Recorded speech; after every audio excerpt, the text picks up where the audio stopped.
David Alter of the National Post, joined by Mike Zeisberger of the Toronto Sun and Michael Trakos of Post Media News. And Mike Babcock named as the head coach for Canada for the upcoming World Cup of Hockey. Not a real surprise, but now let's talk about the roster, which certainly gets to a point of debate.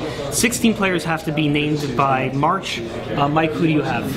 Well, don't expect the whole team coming back from Sochi that's going to be going to the World Cup. You got to think Marty St. Louis is now retired. Dan Hamhuis is long in the tooth. Patrick Marleau, same thing. Even Patrick Sharp. On forward, I think the guys that are a lock who we didn't see at Sochi, you're looking at a Tyler Seguin who's in the race now for the Art Ross. Obviously, a Stamkos is going to be back. I'd expect Claude Giroux to be there.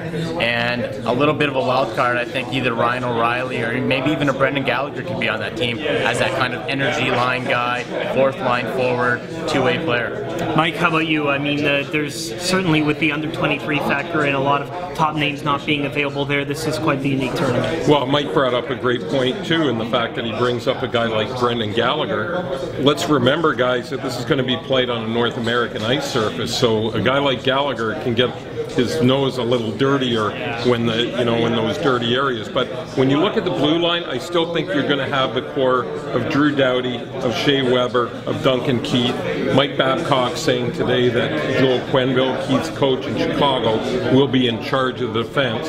So I think there's a foundation there. Obviously, Alex Pietrangelo is a guy that you talk about. But one guy, guys, that I think you got to keep your eyes on, who played really well at the Worlds last year, is San Jose's Brent Burns. He's kind of a swing guy. He can play up front. He can play at the back. He's a guy I think that you have to look out for. Certainly should make for an exciting few weeks and then months leading up to the first World Cup of Hockey in over 10 years.